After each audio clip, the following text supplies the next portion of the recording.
OCLionsFan.com. We're doing a match preview for this Sunday's game versus DC United. It will be June 15th. We've played United twice. We have lost twice. No points either time. The first game we lost in one of those terrible PKs in extra time. The second game is when Colin got injured and we lost 2-1. Chris Rolfe was an impact sub that game and came on and scored late after Colin went down. So that's just a brief recap. DC United is first in the league. They have the most points in the MLS. They're an MLS team for sure. They don't have very many superstars. Bill Hammond, I've said time and time again, I think he's the best goalie in the league. So that'd be my Chicago player to watch. Ron, Chicago player to watch. Oh, and by the way, guys, it's just me and Ron today. We had someone bail. I don't know what's going on. So, hey, Ron. Hey, what's up? Chicago player to watch. Well, it's DC. Chicago was last week. Yes, DC player to watch. I was actually going to say Bill Hamid too, just because he was so amazing in that first game we played. He was beatable in the second game we played. We got one past him. But, DC's a strange team. They don't really beat you with one player. They're going to let us, do our possession thing and then hit us on the counterattack. So it could be a combination. It could be Pontius. It could be Arrieta. It could be a host of a bunch of different United players this week. I think Pontius might be injured. I'm not sure though. He could be. I'm not up to date on their injury. Yeah, report. I know one of their midfielders is injured. I think it was Pontius. I'm not sure though. But they are getting their designated player Espinola back this week. He is. I think he was on the bench last game and didn't play for them. So he might come on in a sub role. But as far as Orlando City goes, we need to, in my opinion, we need to quit with the defensive breakdowns that are leading to goals. Last week, both goals, in my opinion, were due to defensive breakdowns. Do you agree? Do you disagree about that? Well, they obviously were defensive breakdowns. The first goal, the second goal was more important because at that point, Chicago was just counterattacking us. And what was unfortunate was we got back on the counterattack and covered it well and then fell asleep at the last second. I mean, they had 3 offensive players to our 5 defenders at that point, and we still fell asleep at the wheel, and they, put the second one past us. So that continues to be a problem for this team. And with the way we play with, wanting to control all the possession and being vulnerable on the counterattack on a weekly basis, they can't have these mental errors. They can't give up 2 goals every game and expect to be successful in this league. No, and you started your comments with the second goal, so I'll touch that one first. Bowden and St. Ledger were just like looking at the ball and then at each other, and it's just like what's going on? Who's gonna cover? And they both just stood there, and it's like obviously you can't do that. And then I thought in my opinion the first goal, Bowden just got turned up, and I thought Bowden played a great game. Otherwise, for a while, he was the only thing we had on offense. He was putting crosses into the box, and they were unsuccessful, and he kept doing it unsuccessfully. But for a while, he's all we had attacking. So I'm not going to knock him for his error. I think he just needs to keep up the good work. And obviously, we have Laren and we have Surin away. Who do you think is going to step into those places? I mean, for most fans, that's pretty obvious, but I'll let you go on that. Yeah, Pedro Rivera will have to step in at striker, which is fine. He started there last week.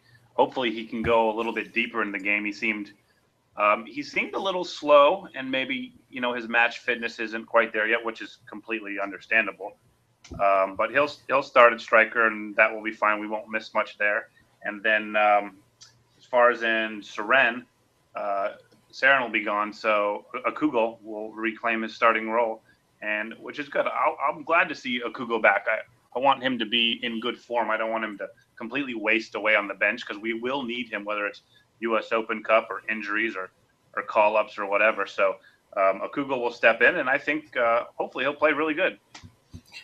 I'll just, follow up on Akugo. You've talked about it before. We've talked about it before about how he is only defensive and, he doesn't offer a lot attacking. So, I would say we should, just as a general statement about the game, we should look for Higuita to attack a little bit more out of those two because, Surin does have attacking. So Higuita will stay back when Surin attacks and Surin will stay back when Higuita attacks. So I think we might see, just some downright attacking from Higuita. And I think that, if he does it successfully, I think that could be a change in our offense if he can do it consistently because, the attacking from Surin and Higuita is mixed and it's not just one of them attacking and one of them defending. And I personally like the dynamic of, them both doing both things.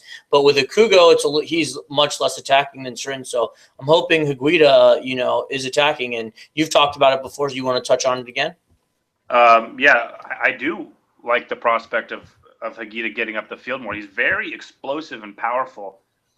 He's got a really strong lower body, and he can really make quick movements to really throw a defense out of whack all of a sudden. So I do want to see him get forward more. And, I would like to see those center defensive mids, even when Saren's in there and Higuita, I think they can offer us some more scoring punch, which we sorely lack. And I'd like to see them both get up the field more. But with Akugo most likely going to stay defensive, this should give Higuita some more room to roam up there and a little more freedom. So, hopefully he'll take advantage of that. Yeah, I mean, we need to get some scoring from somewhere because it's certainly not coming from Avila or Neal. And I honestly, I think Avila will start again. I think that Keith is happy with that. And on the left wing, we will get Breck Shea back. So, that's good. Did he play today? Do you know? I don't think he logged any minutes, so I do expect we'll have Breck Shea will be ready to go, and he'll start. And I agree with you, Avila will start. No doubt in my mind, Avila will start. No doubt in my mind either. I, would really like it if he didn't start, but he's going to. So with that said, and we'll just talk about Breck Shea. We haven't talked about him because he's been gone, but Breck Shea hasn't scored for us yet, and we need him to score, and I don't know why it is that he hasn't scored. I know when we first moved him up to the first game, when we moved him up to the left wing after, Molino got injured, he had his fingerprints all over that game. He was there and he was present. He didn't score, but he led to some of the goals, and then, he had a down game after, and then he went gone. So a little mixed results on left wing from Breck Shea.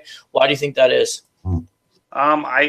Poor Breck, he has to make this big transition back to left back, which he's done pretty well at it. And it seemed like just as he was becoming more comfortable and he was settling in at left back, well, they had to move him to left mid. And it was almost like learning, a left mid position all over again. Now you'd think that he should be able to catch on fast, but Adrian Heath's system is probably different than what Breck Shea has been used to in other systems. Maybe he was a wider player in other systems, and it was just strictly on the flank. But the way Heath likes to play, Breck Shea has to come centrally, which I really don't think suits his skill set. So I think that's why we haven't seen what we'd like to see out of Breck. I'm willing to give him more time, obviously, but I think his long-term future is at left back, and I think he's just playing left mid right now because we're shorthanded. Okay. I for anyone who follows the channel, they know I absolutely disagree with you. I don't want to see Breck Shea play left back. I don't have anything against him playing left back. I'm fine with it. But for our team and for Orlando, I mean, for the national team is a different story. We'll just talk Orlando City specifically. I think that we need Bowden in the game. I mean, Bowden is a player, and he's. He didn't start, and since he's come on, he's been pretty good. So, I think that's just because Bowden's play is strong enough, at left back that we need Bowden in there. And if Bowden's going to be in there, then that makes Shea play the wing. You want to rebut? Well, first of all, I agree with your point on Luke Bowden. If I had to put my starting 11 out there, I would have Luke Bowden at left back, and I wouldn't have Breck Shea starting.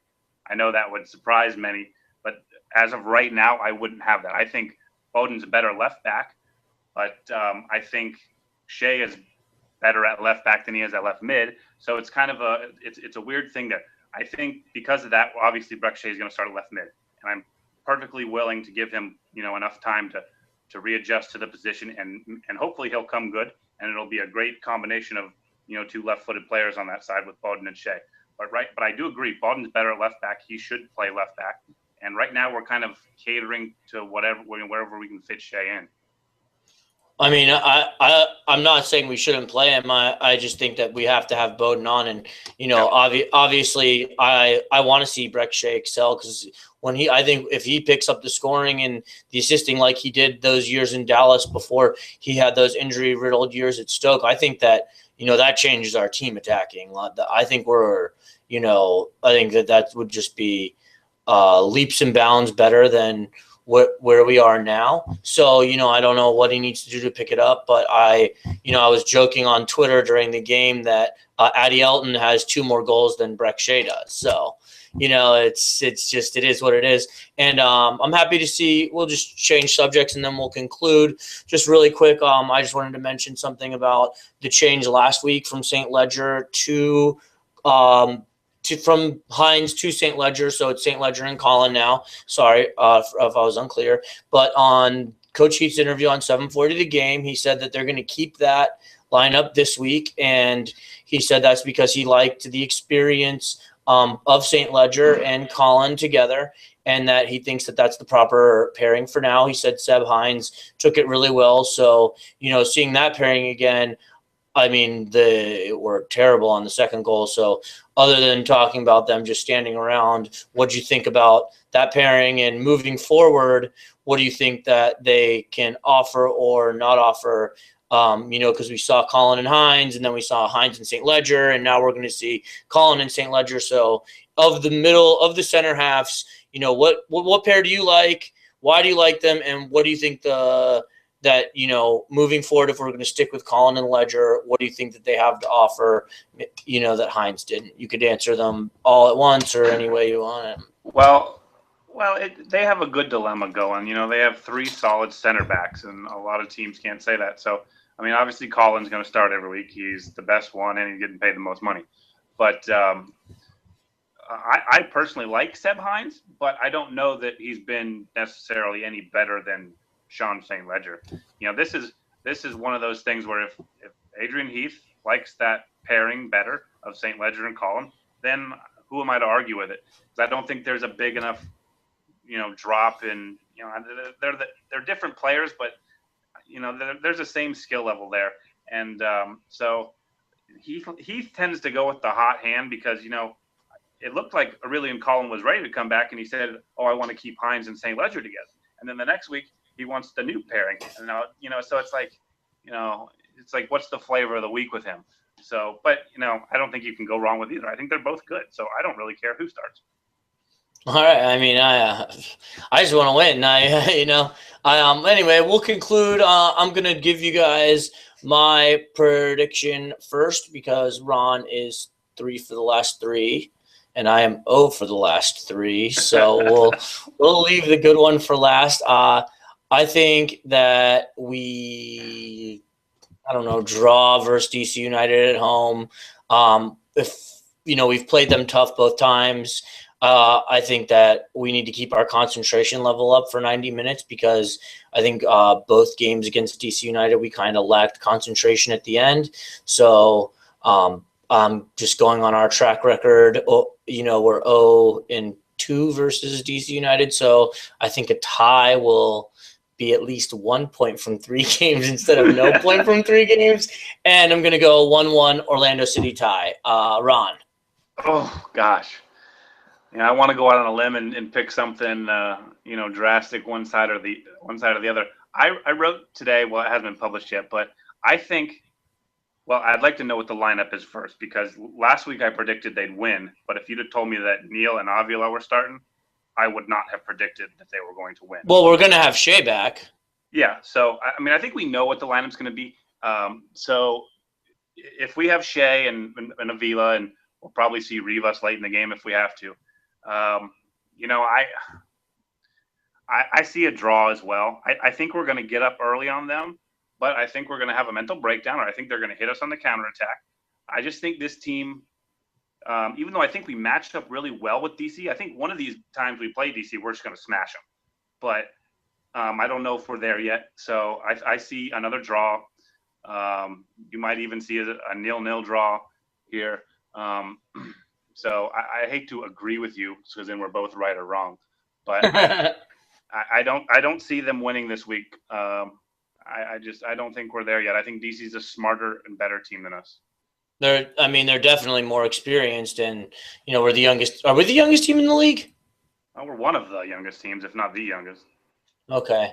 Well, there you guys have it. You got Ron's insight. You can find him at City Soccer Talk on Twitter, or citysoccertalk.com if you're not in the Twitterverse.